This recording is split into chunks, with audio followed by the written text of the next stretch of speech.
Hello mga kabeks! I'm Teacher Sadi and this is my first vlog. Actually, kinakabahan ako. Ay di ko alam kung paano ko siya sisimulan. So, nagtanong ako sa FB sabi ko, you can ask questions and I will answer them in my first vlog. So, welcome. Hi Justin, my student. Sabi niya, first kiss, Wang Den Wu. My gosh, first kiss talaga. Sige, first kiss ko, actually, babae siya.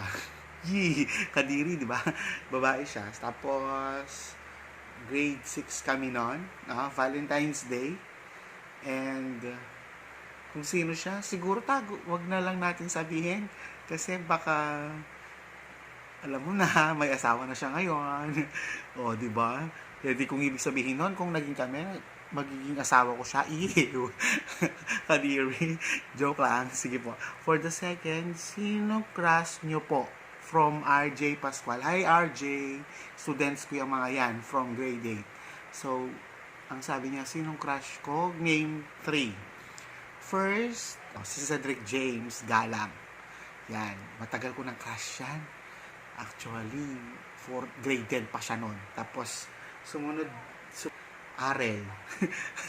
Diba? Hindi man kagwapuhan, pero ang lakas-lakas ang dating niyan.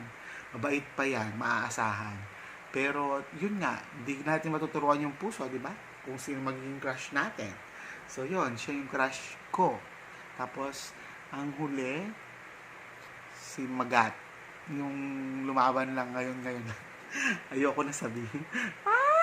Kinakabahan ako. Yun basta yun na yun. Gwapo, mabait, matalino. Lahat nasa kanya na. Next is Sir Mark Nuki. Nakailang GF na daw ako. 2. Sir, nakadalawa ako. Imagine, 2. Diyos ko, my gosh, 2 babae. Tapos, si Micaela. May naging jowa ka na po ba? Actually, babae 2 nga. Tapos sa lalaki, 2 lang din. Yung isa, tago na lang natin. Ayaw. Actually, tago din naman yung relasyon namin eh. Denial. Pero nagtagal kami imagine from 8 years. Tapos yung sumunod nung nag-break na kami, I tried to have another relationship. And hindi naman nag-last. Yun. So, susunod, yung crush mo, sir. Nasagot na siya, actually, Josh. Yung crush ko. Pero isa ka din doon, no? So, anak ko yan, si Josh Andre. Hi, Josh Andre Moral. Yan. Next natin is si J. Paul. Mukhang seryoso yung tanong niya. Best moment in Santo Rosario High School. Sir, pa-shout out na rin po. Hi, J. Paul. Ang best moment ko sa Santo Rosario High School, yung unang dating ko sa Santo Rosario High School. Ang lakas ng loob ko noon na yakapin ng isang subject na hindi ko naman alam talaga. Kasi mahirap ang physics. Actually, nung naging teacher ko si Ma'am Pingol, hi Ma'am Melba, yan, nahihirapan ako sa physics. Pero nung tinuro ko siya, nabigyan ko naman siguro ng katarungan. May mga natutunan naman siguro yung mga estudyante ko sa akin. Pero yun, no? Tapos, lumaban din kami sa wellness exercise and akala nila underdog kami. No? Nung lumaban kami, second pa kami. Di ba? Hindi namin na-expect yun. So, yun yung best ko. Tapos, syempre, yung mga nakakasama na ako sa mga CAT, ganyan. Kasi dati akong CAT officer nung high school ako. Ma'am Isa, so, ano ang pinakaayaw at pinakagusto mo sa isang friend? Actually, ang pinakaayaw ko sa friend is plastic at saka backstabber. Yan. Mas maganda nang magalit ka sa akin ng harap-harapan, tapos sabihin mo sa akin kung anong ayaw mo sa akin. Pero wag mo lang ako sisiraan na nakatalikod kasi hate na hate ko yun. Ewan ko ba. Plastic. Ayoko rin ng mga plastic. Kasi hindi naman din ako plastic na tao. Kung ano yung nakikita mo sa akin, kapag kausap mo ko kung ano yung mga pinapakita kong ugali sa isang tao, yun na yun. Kasi, totoo akong tao. Yun yun. Parang, prangka lang din naman ako. Kung ano yung gusto kong sabihin, nasasabi ko din sa kanila. Kaya yun din yung ayaw ko. So, gusto ko lang, basta tapat ka, na sabihin sa akin kung ano yung ayaw mo. At least, pwedeng makipag-adjust tayo sa isa't isa, pero hindi naman totally magbago, no? Tapos, pangalawa nun, yung, hindi naman kailangan na nakadepende kayo sa isa't isa, pero handaan yung tulungan yung isa't isa. Hindi puro lang take ng take. Basta give and take relationship sa isang friendship. Magandang friend. Isang example dyan, si Sir AB. Yan. Kumpare. O yan. Kasi lahat ng gusto ayaw niya sa akin, nasasabi niya. Lahat yun naman ang ayaw ko. Nasasabi ko sa kanya. Pero at least kapag kailangan niya ng tulong, nandito ako. Pag kailangan ko ng tulong, nandun siya. Yan. Tapos, si Leila Sosmena. Hi, Leila. Ang question niya is, how hard to be a teacher? Actually, it's so hard to be a teacher. Kasi masasacrifice lahat. Personal, money, lahat-lahat. Iniisip mo lang na you can do everything for them. Nandyan ka lagi. Basta kaya mong ibigay lahat ng sarili mo sa estudyante mo. Tapos may impart ka sa kanila. Somehow. Yun lang. Masayang-masaya na ako. Tapos babalikan ka ng mga estudyante mo kapag ganun. Tapos, what is your most embarrassing moment with your friend? Hi, Luis Mercado Manese. Actually, wala akong maaalala. Wala talaga. Kasi basta ako, masaya ako kapag kasama ko yung mga friends ko. Siguro, nakakaya na yung kuminsan, di ba? Nadudulas ka, ganyan-ganyan. O kaya naman, nadadapa ka. Pero, nagiging katatawanan lang din siya. Hindi naman yung nagiging embarrassment para sa akin. Hindi siya nagiging nakakahiya. No? Next is, who inspired you to dance and why? Actually, when I was young, I never needed anyone. Charot! Charot! Oh, stop! With regards dun sa who inspired you to dance, bata pa lang ako, marunong na ako sumayaw. Hindi siya sa magaling, marunong na ako sumayaw. And,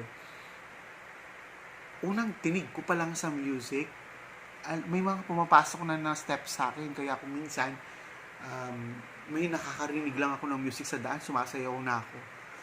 Actually nga, nung bata ako, halatang bading na ako kasi nga, konting tunog lang, sumasayaw ako, actually. Kaya, nakapag-inspired sa akin, sarili ko. Kasi talagang alam ko sa sarili ko na may talent ako sa sayaw. Yan. At yun yung naging inspirasyon ko din kasi doon nagagamit ko siya as one of my sideline. Di ba? Kumikita ako, no? Dahil diyan sa pagtuturo ng sayaw. And next is Chris Nino Fabian De Yang. How can you inspire other people in doing the things they want in life? What do you think is the best way to overcome challenges, tribulations in life? Actually, hindi ako teacher ngayon kung hindi ako nakaranas ng mga pagsubok sa buhay. And lahat ng gusto mo, kailangan makuha mo. Hindi lang naman yun isi-isipin, no? Dapat gagawa ka ng paraan para makamit mo yung mga pangarap mo. Actually, ako, elementary, nag-ending ako, ganyan. Tapos, nakikisalok ako sa mga teachers ko. Hindi ko kinakahiya yun. Kasi noon, deposo pa. Tapos, nakikisalok ako. Para lang makakita ako ng 20 pesos kada bahay. 20 pesos noon is malaking halaga na siya. No? Pwede ka na makabili ng pagkain nyo. So, at least, dahil doon, no, kahit mahirap ang buhay, basta porsigido ka na gawin mo lahat, buong puso mong haharapin lahat ng mga pagsubok na yan, walang imposible. Look at me now, I'm a teacher now. Di ba? Dati nilalakad ko lang yung Dabsu. para lang makapag-aral. But now, di ba? Teacher na ako.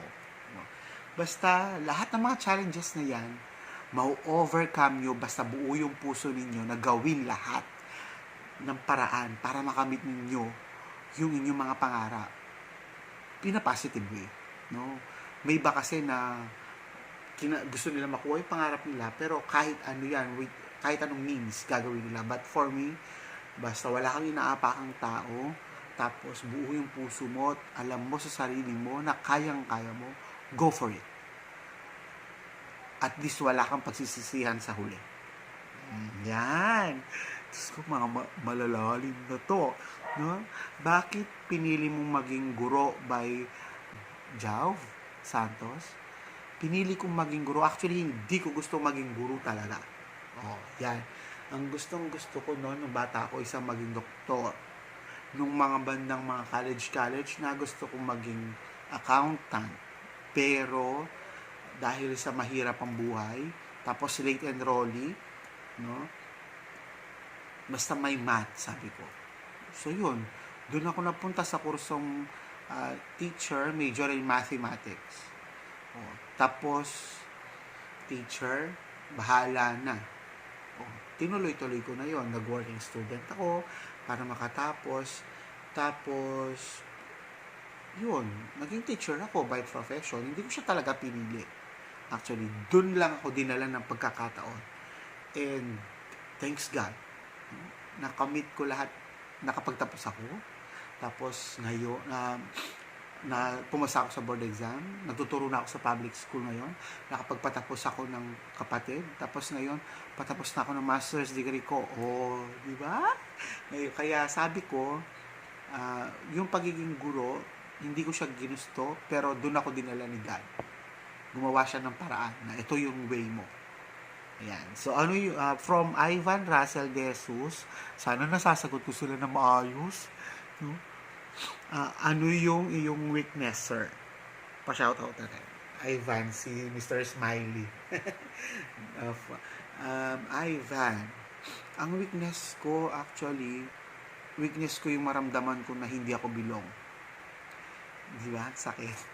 Yung parang halimbawa sa isang organization, you are trying your best to be to take your part on that organization, but at the end of the day, they make you feel you're not included.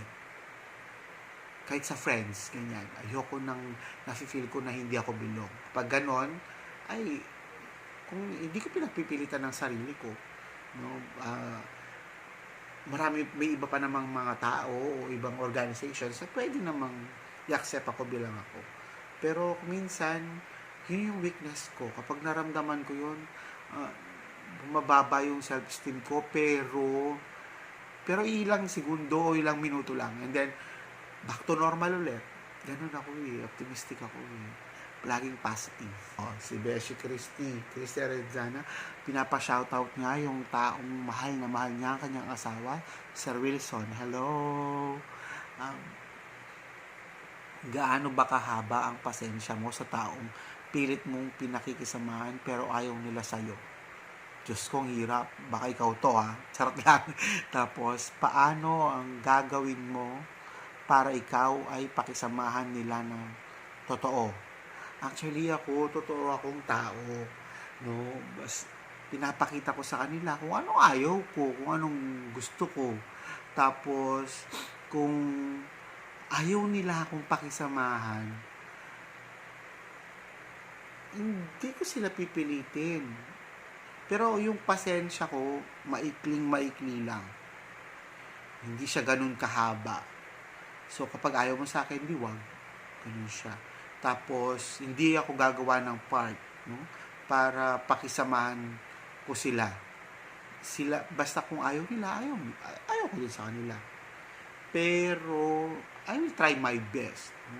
Na hindi ako makagawa ng hindi mabuti sa kanila, ng masama, no? Kasi ayoko talaga na gumagawa ako ayoko nang nakakasakit ako ng damdamin ng ibang tao. Even though sila laging ganun sa akin. Pero wala tayong magagawa, no? Pero basta ako, para sa akin, hindi ko kailangan ipagpilitan ng sarili ko para pakisamahan nila ako. Kung ayaw nila ako, okay lang. Marami pa namang mga tao na pwede na willing ka nilang maging kaibigan at willing sila na yakapin ka bilang ikaw. Maliban na lang kung talagang masama yung ugali mo. Kapag ganon, willing, mag-adjust ka din. Mag-survey ka. Magtanong-tanong ka kung ano yung, kung may mali ba talaga sa'yo. Para at least naman, kung minsan kasi you are not aware, no? Na mali yung ginagawa mo. Kasi parang nakasanayan mo na. Pero kapag narinig mo sa ibang tao na marami nang nagsasabi na ganyan ang ugali mo, na mayroon ka nang nagagawang masama, self-check. Next. Sino yung iniiyakan kong sobra when my mom died? Yeah. Actually, ayoko umiyak. No? Yung nanay ko kasi, siya yung lahat. Oo, lahat. Kasi actually, nung umuwi ako sa bahay, kasi before I work in a call center industry, tapos pag umuwi ako from Makati going to Pampanga, pag uwi ko, todo serve si mama. Ganun siya. Tapos kapag lahat, no? Pero syempre lahat din naman ang gusto niya, nabibigay ko din. Sinusuklian ko din yon, no? Pero yun nga, iniyakan ko siya, sobra. Kasi namatay siya nang wala ako. Nasa school ako. Nagtuturo ako sa Telaksan National High School dati. Tapos nung namatay siya, sabi ko hintayin niya ako, pero hindi niya ako hinintay. Tapos iyak ako ng iyak. Yun yung pinaka masakit na karanasan ko sa buhay. Nung namatay yung nanay ko. And lahat, nung namatay yung nanay ko, bumagsak na lahat. Nasira na yung pamilya, ganyan. Tapos hindi na siya tulad ng dati. Kasi yun nga, tulad ng sabi nila, ang ilaw ng tahanan, isa sa mahalagang parte ng bahay.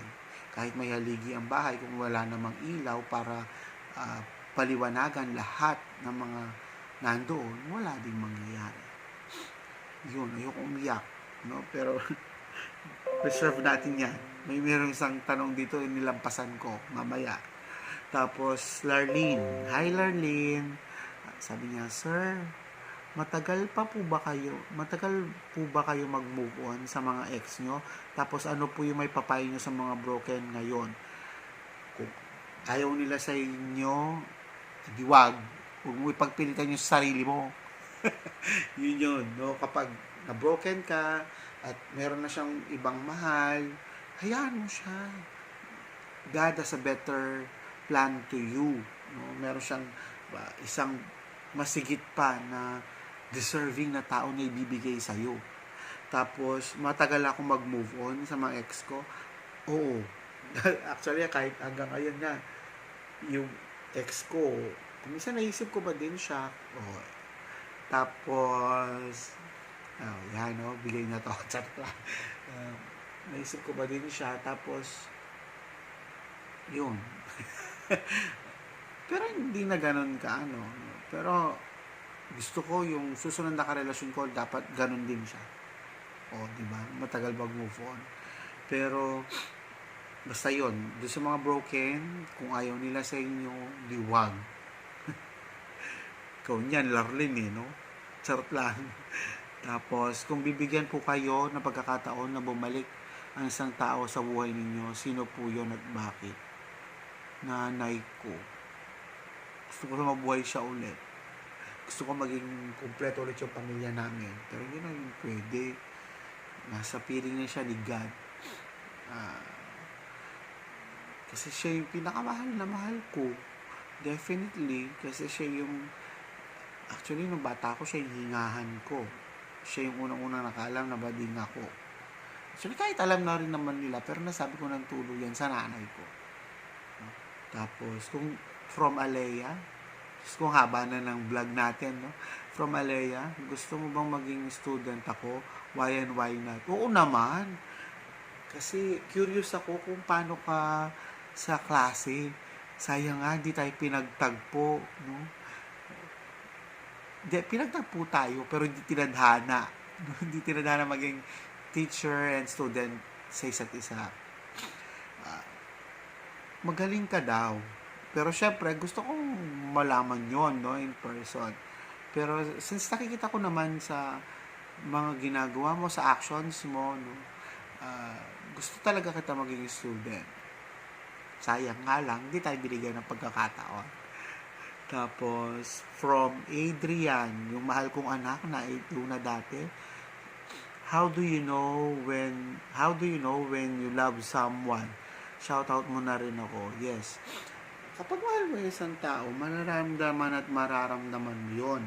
Kasi may kakaiba kang feeling na masasabi mo na kung minsan kahit ngiti lang niya, napapangiti ka na din, no? Di ba? Tapos simpleng hi lang niya, masaya ka na, ganyan. Tapos hindi buo yung araw mo pag hindi mo siya nakikita. Hindi naman yun. Tapos kung minsan willing kang mag-sacrifice para lang sa kanya kasi mahal mo nga siya. Doon mo malalaman yun kasi kung minsan nakaalala lang nila puppy love yun dahil bata pa kayo. Pero kapag matured ka na, pag ganito mga edad ka na tulad namin, mga bandang 25 pataas, malalaman mo yon kung handa siyang tanggapin ka kung sino ka. I-accept ka niya talaga kahit anong meron ka, anong klaseng pamilya meron ka, ano yung mga pinagdadaanan mo, willing ka niya intindihin lahat, yan. Doon mo malalaman na talagang mahal ka niya. Yan. Next, si Darlene. Ano po yung pinaka-challenging na nangyari sa buhay niyo? Yun nga, no, nung estudyante ako ng college ako, yun yung pinaka-challenging sa buhay ko kasi hindi lang ako talaga sinuportahan ng tatay ko, no, dun sa mga pangarap ko. Kasi, yun nga, dahil siguro sa bading ako, tapos junior pa daw, tapos bading ko lang. Pero wala naman akong galit kay Papa. No? Tapos, yun, pinakamahirap talaga yung college life ko kasi papasok ka sa school, magtatrabaho ka sa McDonald's, ganyan. Before, nagtrabaho pa ako as janitor, ganyan. Tapos, nagtatrabaho sa McDonald's ng umaga, 5 a.m. to 11, papasok ng 12 hanggang 6, kuminsan hanggang 9, tapos magpa-practice ka ng cheering squad hanggang 10, tapos diba? Saya-saya. Tapos gigising ka na naman ng umaga kasi 5 o'clock na naman ang duty mo. Yun yung pinakamahirap. Self-supporting, lahat. Daming mga problema pero God so good. Lahat ng gusto ko, lahat ng mga pangarap ko, lahat ng kailangan ko, provide niya. Kasi nandun siya lagi para bigyan ako ng lahat ng mga problema ko solve. Hanggang sa nakatapos ako. Next. Louie. Actually, siya yung pinakauna. No? Pero, nilagay ko siya sa pangalawang huli. Paano ang effective na pag-aaral? Kahit po na may mga hindrance sa paligid. Ang effective na pag-aaral, actually, wala namang actually effective na way, no, para mag-aral. For as long as you have the 100% perseverance and you are willing to take the challenge, gagawin mo ang lahat para makatapos. Yung pag-aaral, actually yan lang talaga yung pinaka-key para hindi naman sa gumandang-gumanda at maging mayaman ka, no? Pero at least magkakaroon ng direksyon ng buhay mo, magkakaroon siya ng sense. Tapos, hindi mo kailangan pumasok ng iba't ibang trabaho para lang makuha yung mga gusto mo. So, nagbabago talaga ang buhay ng tao kapag natapos siya. Kaya alam ko may pinagdadaanan ka. Louie, basta ilagay mo sa puso mo na kailangan mong makatapos. Yun yung pinaka main purpose mo eh. Kailangan matapos ka sa pag-aaral mo. Basta kapag nilagay mo, sinapuso mo yon, lahat ng mga hindrances na yan, wala yan. Kasi buong puso kang haharapin mo lahat yung mga yan. And nag-request siya kasi na dapat huli ko daw siya. Kasi kitang-kita naman sa tanong niya, nakakaloka. Hi, Ian. Yan, Christopher Nising. How your mother raised you. Yun. Lahat ng kailangan ko binigay niya. Sacrifice niya yung sarili niya para lang sa akin, sa amin magkakapatid. Kahit na malayo pa noon yung tatay ko sa amin kasi nag-work siya as OFW, strict siya. Pag nag-aaral kami ng lessons nun, pinapalo niya ako. Kuminsan nga, napalo niya ako nung mainit na yung sanse na habang nagpiprito, napalo niya sa likod ko yun. Hindi naman niya sinasadya, no? Pero ayoko kasi magbasa nun. Pero yung pagpipilit niya na magbasa ako, bago pumasok ko ng grade 1, marunong na ako magbasa ng Filipino. Tapos, paunti-unti ng English. Marunong na din ako sa math noon. Addition and subtraction. Grade 1, ha? Kasi si mama noon, kahit anong libro na makita niya, pinapabasa niya. Ganun siya. So, sabi ko nga, lagi sa tahanan pa rin ang unang-unang pag-aaral. Hindi lang, dahil nasa edad na, papasok mo na lang agad sa paaralan. Ang nanay ko, hindi siya ganun. Pinagtsagaan niya kaming turuan lahat, no? Lalong-lalo na ako. Tapos, nung pumasok ako ng grade 1, nag-first honor pa ako nung grade 1, lalong naging mas mahigpit siya. Kasi gusto niyang ma-maintain ko yun. Pero lahat ng kailangan ko din, no? Damit, siya naglalaba. Pagkain, ipag-aahin ka niya. Tapos, ipampamblansya ka niya. Ganun siya.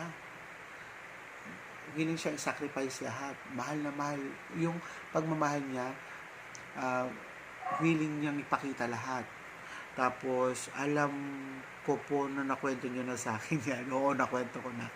Tapos, pero tanong mo lang ulit para ma-inspired ko yung iba. Yun nga, ang mahalin niyo yung nanay niyo. Kasi yung mga nanay, sila talaga yung willing lahat na gawin, ang lahat ng paraan para sa kanilang mga anak. Kuminsan ng tatay, nakakatiis pa yan sa kanilang mga anak. Pero yung nanay, hindi ka talaga nila titiisin. Gagawin nila lahat para sa'yo bilang anak nila. Ang nanay ko, strict siya. Lahat, no? Pero mahal, makikita mo pa din yung pagmamahal. Kuminsan nga, nasasagot ko siya noon, nung bata ako, pero naiiyak ako. Kasi kapag umiiyak na siya, naiiyak din kasi siya agad. Parang ako lang. Iyan na, umiiyak na naman ako.